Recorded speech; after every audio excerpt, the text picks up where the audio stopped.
here the relationship is we're considering the overlap of the S and the P. We're not saying anything about what is outside of that, just some S is P. So we're really talking about this portion of the overlap.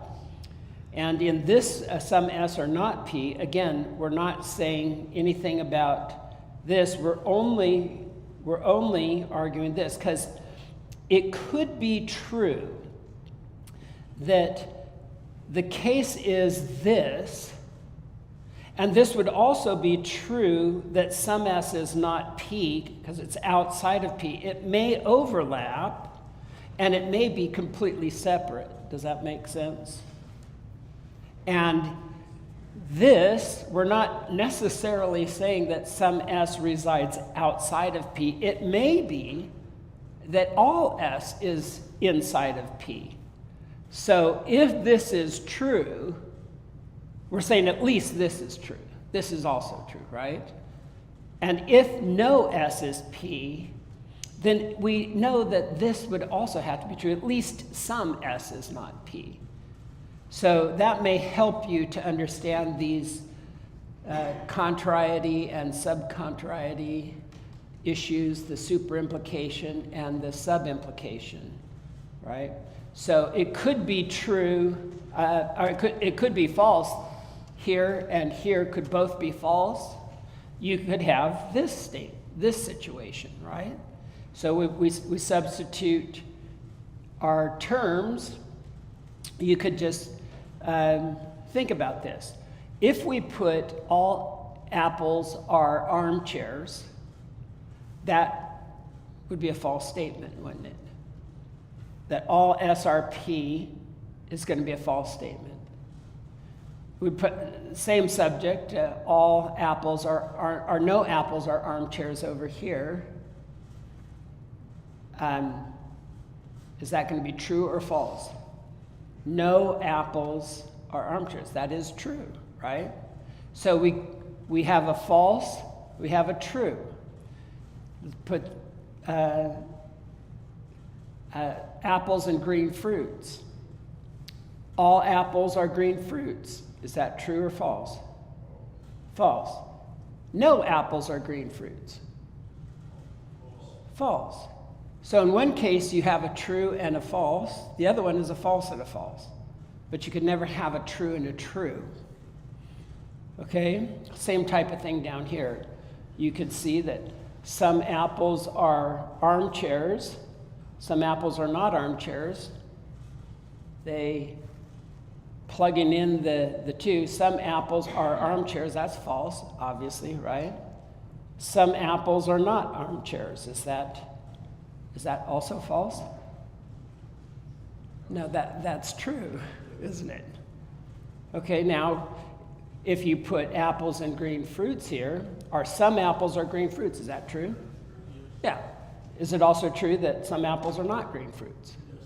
Yeah. So you can see how, depending on the subject-predicate relationship in terms of reality, these statements all are going to fit. So you're looking at now what formula, what kind of a statement it is, and we have now a sort of mechanical relationship between these four statements, right?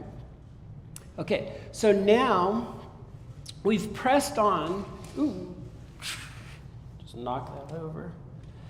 I'm going to erase this, and we're going to move now in these relationships of statements. We started looking at the syllogism, and incidentally, we're going to have more of a hands-on this week and try to just do one lesson, finish up this section, and that'll give us some time, hopefully, to do a little bit more review of these concepts and drill it a little bit deeper into our mind so that this is easier to work with. Is there going to be some hands-on, like real life work, where we actually break it down and do what's true? Yeah, we can do any one of the things. Number one, you have your exercises in the book. that you can work with those, that'll help. 2, we can have some role playing. And 3, we'll have some real life incidences where we're going to have just things that happen in the news or things that you'll hear and observe in your real everyday life, that maybe we'll have you share those kinds of things. So we have this syllogism, and we have our 3 statements in order. The P, the S, and the 3 dots signify what? The first statement, the first statement is what kind of a statement? It's a major statement. And the S indicates the minor. Very good.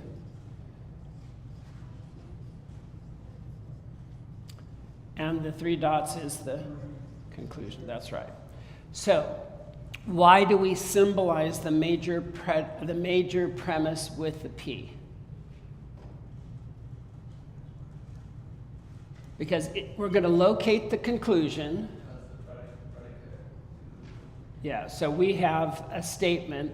Well, let's just say we're dealing with an all S R P. We know this is the conclusion.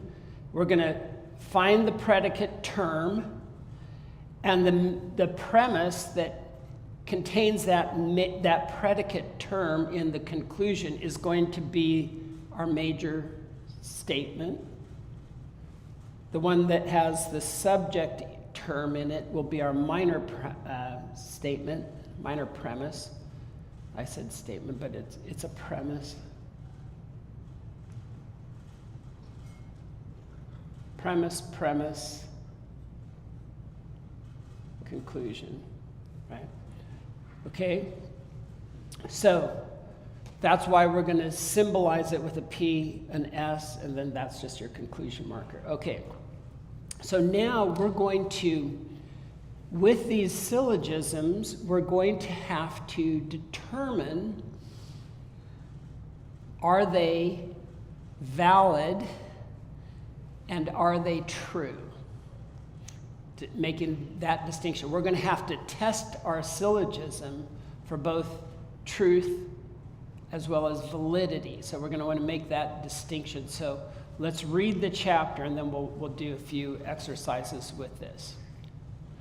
Okay, when you examine a syllogism, the first thing you should look at, or should look for, is validity. We say that a syllogism is valid if the conclusion is necessarily true given the premises are true. In other words, if the premises are true and the syllogism is valid, then the conclusion has to be true. So if a syllogism has true premises and a false conclusion, we know it is invalid. Say that again. If a syllogism has true premises and a false conclusion, we know that it is invalid. In a valid syllogism, the premises may be false. And here's the key. If they were true, the conclusion would have to be true also. This is because validity depends on the form of the argument only, not the truth of the statements. Here's an example of a valid syllogism. One of the premises happens to be false, but the syllogism remains valid. All dogs are brown animals. Is that a true statement or false? That's false. All poodles are dogs. That's true. Therefore, all poodles are brown animals. False. Now you see the conclusion is false, right? Now, but if the premise, all dogs are brown animals, was true, if that was true, and all poodles are dogs, would the conclusion, all poodles are brown animals, flow from those two premises? Yeah, it would be true. right? So that's what you're looking at in terms of validity. The form of this would be valid. So this is, before I move on, could you give me the mood of this? What are the three letters? What kind of statements are these? A and for. So the predicate, we have the middle term in the subject and of the major term and the predicate in the minor term. So that is not a for, but a figure one. Figure one, yeah. So AAA1, does everybody remember that? We may have to go back and work through that. Okay, so that particular form, AAA1, is a valid syllogism form. Okay, if it were in fact true that all dogs were brown, then all poodles would necessarily be brown. The problem with the syllogism is the falsehood of the first premise, not the structure of the argument. To test for validity, grant provisional truth to the premises, and then see if the conclusion would have to be true. Here is an example of an invalid syllogism with all true premises and a true conclusion. All dogs are mammals. All dogs are canines, therefore all canines are mammals. Both of the above premises are true, and the conclusion is also true. But if you examine the syllogism carefully, you will learn how to do, as you will learn to do in the next few lessons, you will see that the conclusion is not implied by the premises.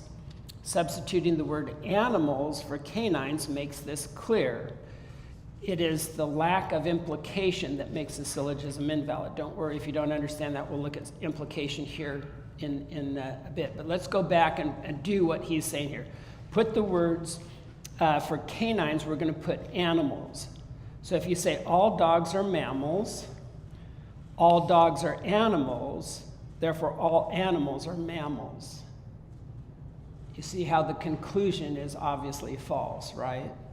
And if you get a false conclusion, then and your premises are true, is it true all dogs are mammals? Yeah. Is it true all dogs are animals? You have two true premises, but the conclusion, therefore all animals are mammals, is a false conclusion.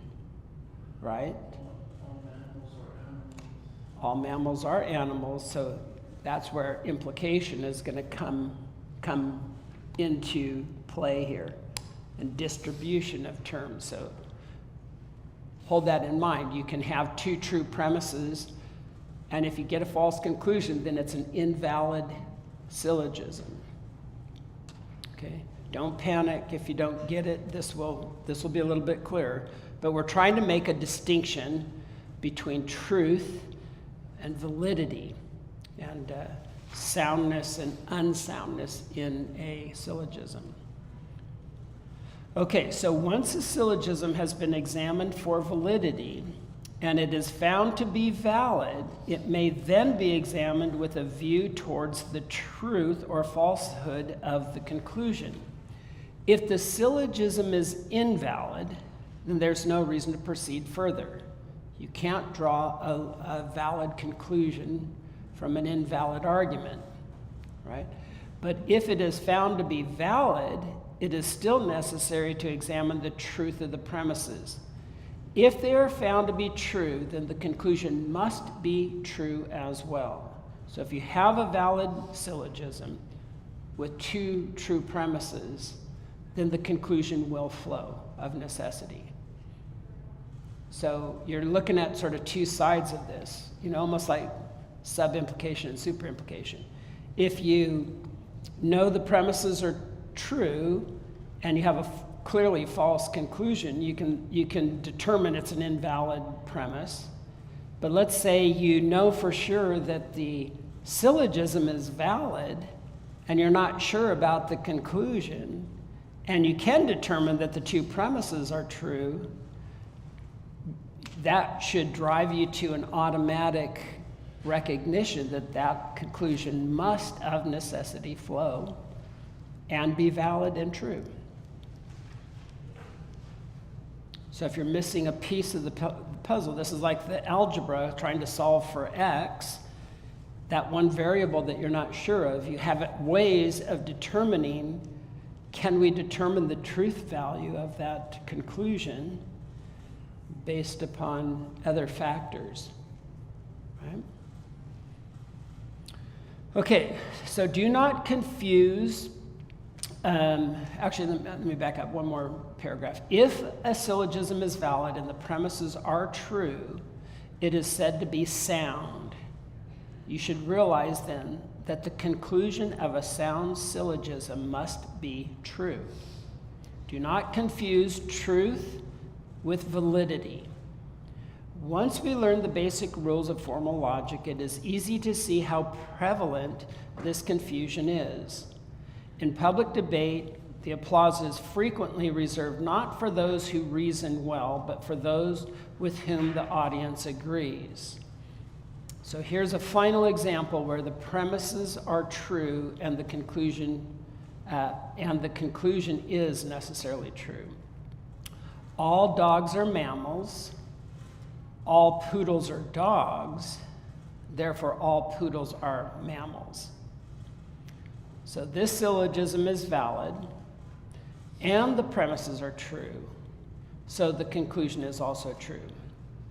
This is a sound syllogism. The different types of syllogisms with respect to validity and truth can thus be arranged as shown. You have an argument, you can have valid and invalid arguments. If they're invalid, it's illogical, it's irrational, and so we just dispense it as foolishness, and we don't have to deal with it, right? But if it's valid, now we have to go and say, well, is it sound or unsound? If it's unsound, we're not going to get to a truthful conclusion. But if it's valid and sound, we're going to have true premises and a conclusion that follows and is true. So you can see from the chart that there are two ways for a syllogism to be spurious. First, it can be simply invalid.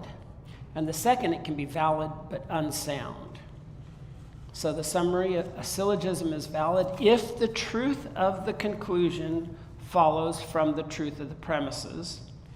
If a syllogism has true premises and a false conclusion, it is invalid. The validity of a syllogism is not the same thing as the truth of a conclusion. So a syllogism may be valid and have a false conclusion. It may be invalid and have a true conclusion. Or, as in a sound syllogism, it may be valid and have a true conclusion. Validity depends only on the form of the argument. Okay, heads are probably spinning right now. Everybody, his head is spinning. What's that? It's valid in form. Valid in form only. Okay. All right, so let's try to do a few exercises here. We're going to write out a few syllogisms and work through these, okay? So I feel like my board has got a new... I want to make this to where you can all read this. So I'm going to do a little bit of erasing here.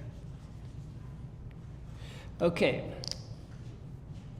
So major premise, minor premise, conclusion. Our major premise is going to be all barn owls are birds. So all barn owls are birds. Is that right? Second is going to be all barn owls are mice eaters. So we'll do all barn owls are mice eaters.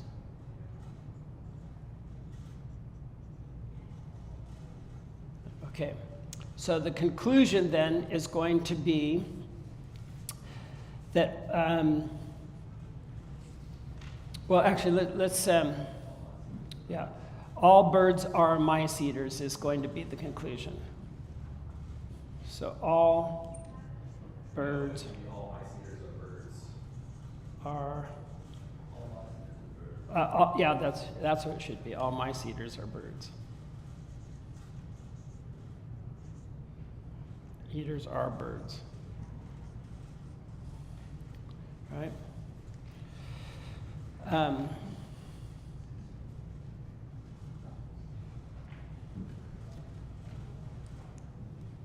So actually this, they listed this. This was an exercise they had recommended. So that they had put the conclusion all birds are mice eaters. But okay, let's go through this. So if all owls are birds, is that true?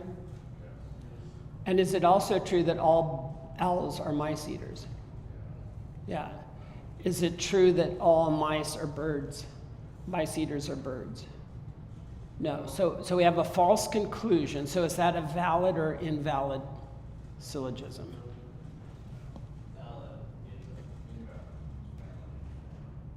It's valid in form? It is? The conclusion flows necessarily from the premises? If the premises are true, It can be valid with a false conclusion, or it can be invalid with a true. it's valid in form, but It can't be valid in form and have a false conclusion, right? that's right.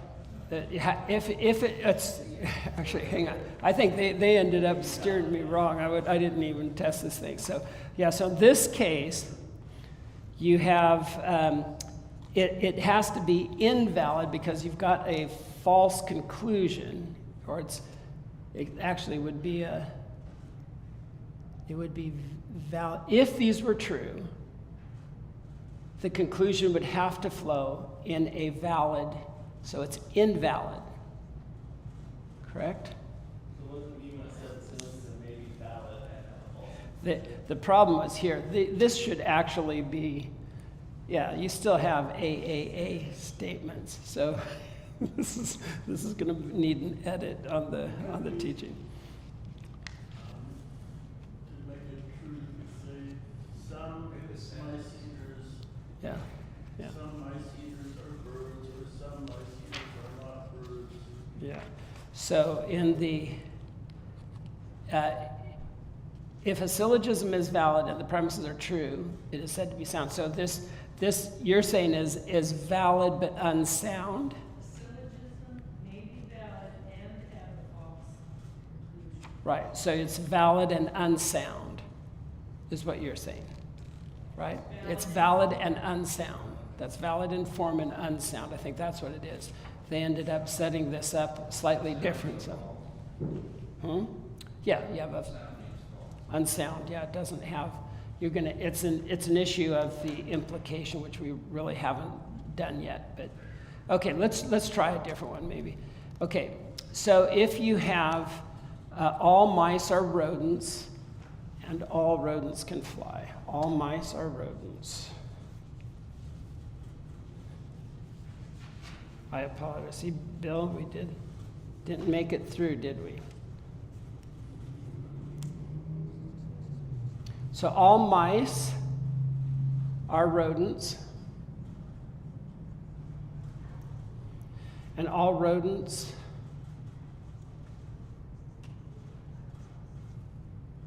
fly, I think was what it was. Is that what I said? All mice are rodents, and all rodents can fly. Therefore, all mice can fly. So all mice can fly. So we're our flying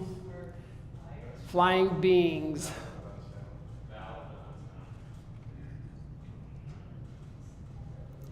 So, yeah.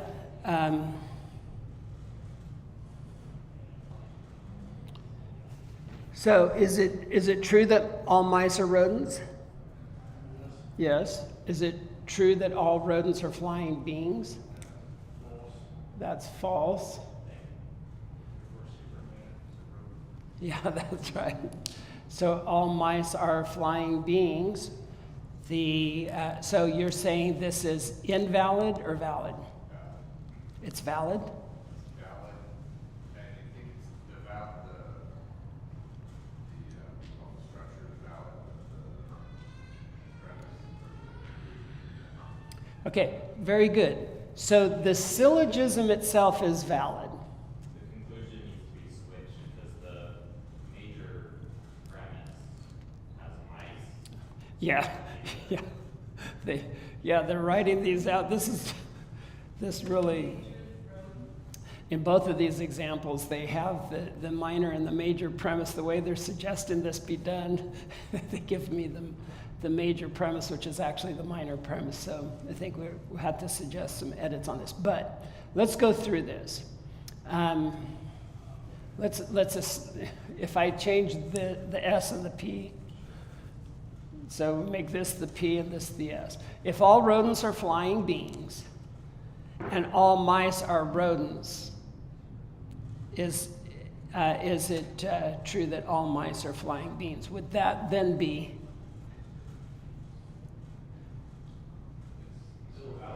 It's still valid, that's right. Because the test is, if the two premises are true, would the conclusion flow from that? So if it's true that all rodents are flying beings, and if it's true, but this is if, that's the qualifying, that's why I emphasize the if all mice are rodents, would this conclusion flow from it? Yes, it would. So, no, it's valid. No, okay. The conclusion becomes false because you actually have a false premise. But validity, what we're testing for in validity, is we are testing if these two were true statements, would this flow from it? Just about the form, not the Correct. If you swapped flying for mammals, then the whole thing would be true. If you had rodents are mammals, yeah. Right. Now the whole thing would flow. That's right. Because then both your premises would be true, so you would then necessarily have a true conclusion. That's right.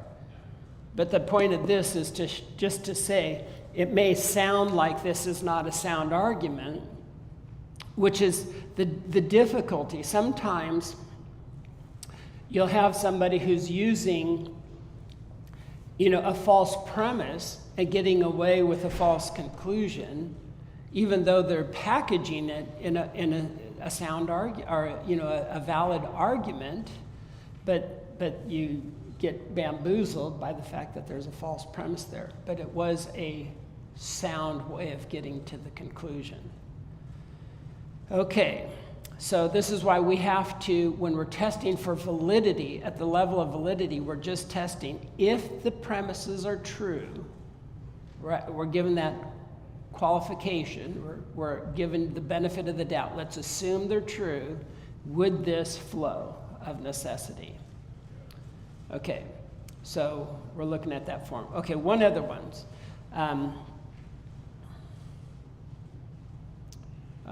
Okay, so at least this one, they've given us the major premise in the right order. So let's do one more.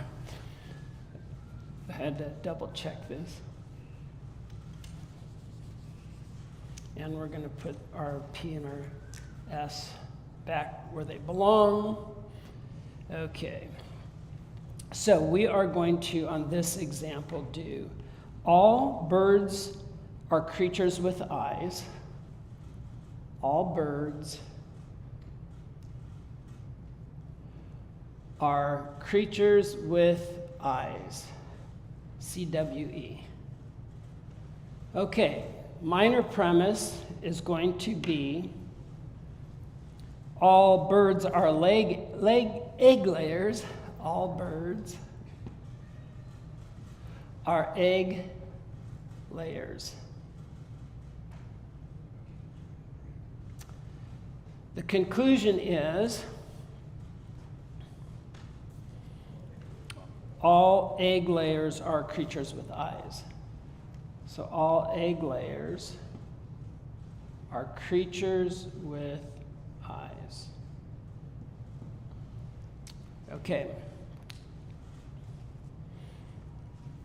Are the premises true? Is the conclusion true? Yes. Okay, so is the syllogism valid? No. Why not?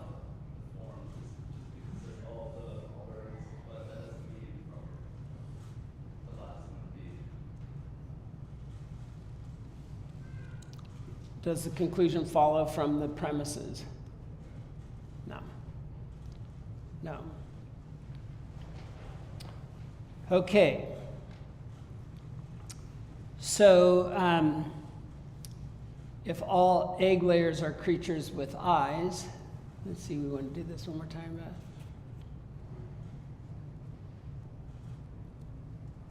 Okay.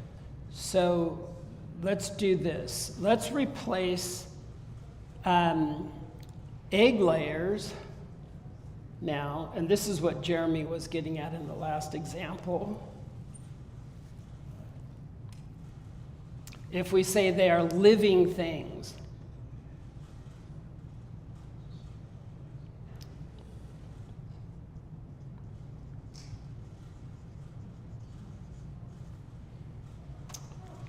would that then flow? Is this valid? All birds are creatures with eyes. If that's true, that is true.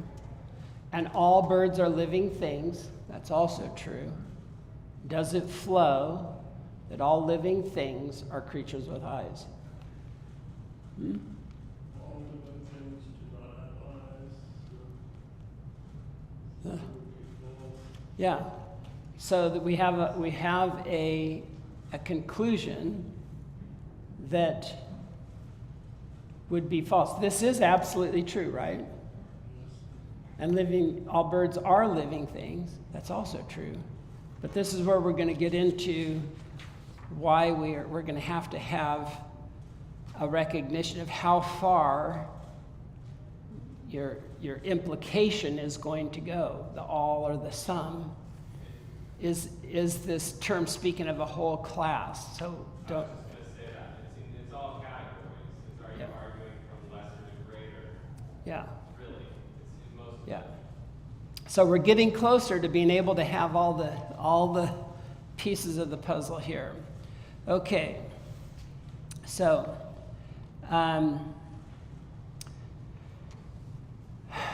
okay, so once we've determined the validity, the syllogism, let me do this. Let me go to, I want to do this one. Okay. If we have,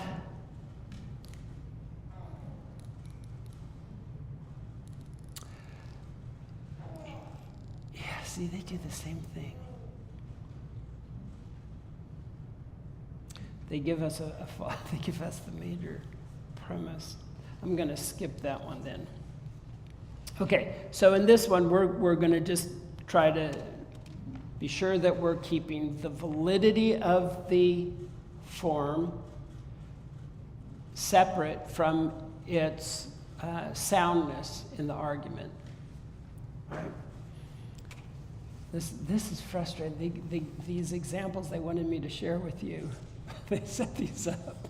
Crazy. Let's try this, because it's not in the right form, but they're all A statements. So do you want to try one more and do the whole thing, whether it's valid and if they come? Let's try this. All babies are humans is what they're going to do. So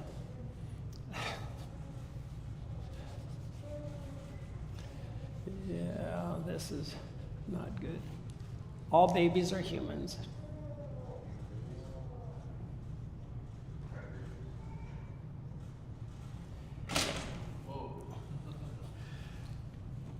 There we go. I knew there was something wasn't quite right on that. Okay, all babies are humans. All babies have souls.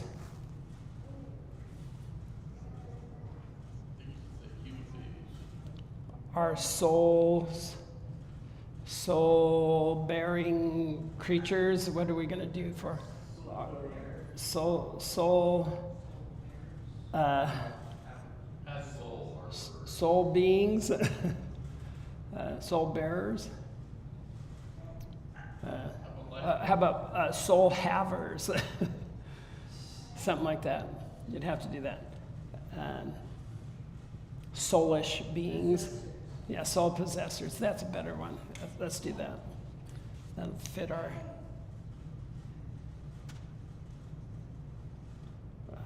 possessors.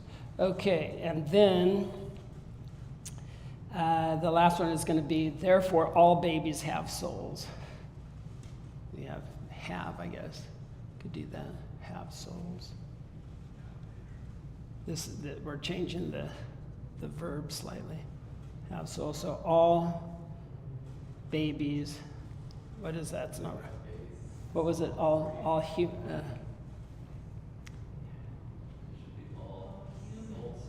humans have souls. Was that the conclusion they? Yeah. Yeah. All humans have souls. Oh, that's where I meant that. This is supposed to be humans. All humans have souls, therefore all babies have souls. I can't remember. It's crazy. Like, you can read this, sit down, you get it. It's clear. Then you go out, stand up in front of somebody with a whiteboard in front of you, and it all becomes blurry. Okay. So, is this a valid syllogism? Let's start there. Yeah, the form is the same, right? All babies are humans. All humans have souls. Okay? So, if it's true that all babies are humans and all humans have souls, then it would have to be true that all babies do have souls. That would be valid. Okay, now let's look at the truth of the premises. Are they actually true? No, the first premise is not true. All babies are humans? Are all human babies humans? Yes. Okay, yeah. So it's, well, I think that's what this exercise is assuming. He's assuming that you're talking about human babies, not alligator babies, right? So, well, actually, even so, let's talk. See, the form is valid, right? No matter what, let's just say this is unqualified. If that was true, this would still be valid, right? Would it be a sound argument? Yeah. If they were true, this would of necessity flow. But now, if we're understanding this as all babies unqualified, that wouldn't technically be true if you're going to include alligator babies and hippopotamus babies, right? We know that would be a false statement.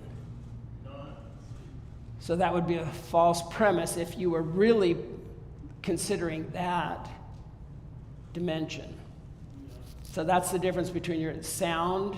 It's going to be valid, but not sound with that. Yeah. But in this case, yeah.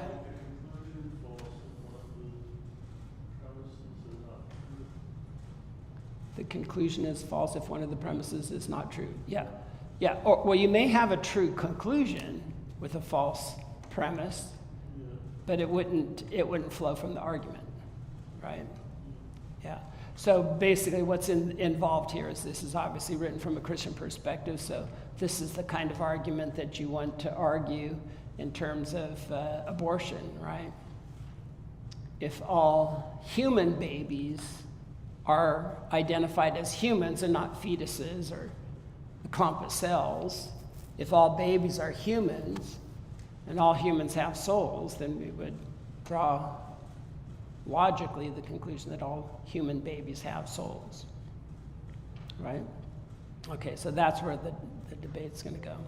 Okay, so don't confuse the validity with the soundness of the argument, the truth of the argument. Okay, so sorry, there's some rough edges on that, but I think a lot of this was facilitated by not some of the examples they gave, the way they tell you to lay out the examples, and I didn't work through this ahead of time, but they're giving you the minor premise in 3 out of 4 examples instead of the major premise is the first one, so. Okay? All right. So I think you've got some exercises there. Why don't you work through those? If there's any questions, you can call me in the course of the week. I'd be happy to help you through that. If not, we can. Don't you have one at the end of it? You did lesson 23, there's still one more lesson. Oh, I was thinking we had.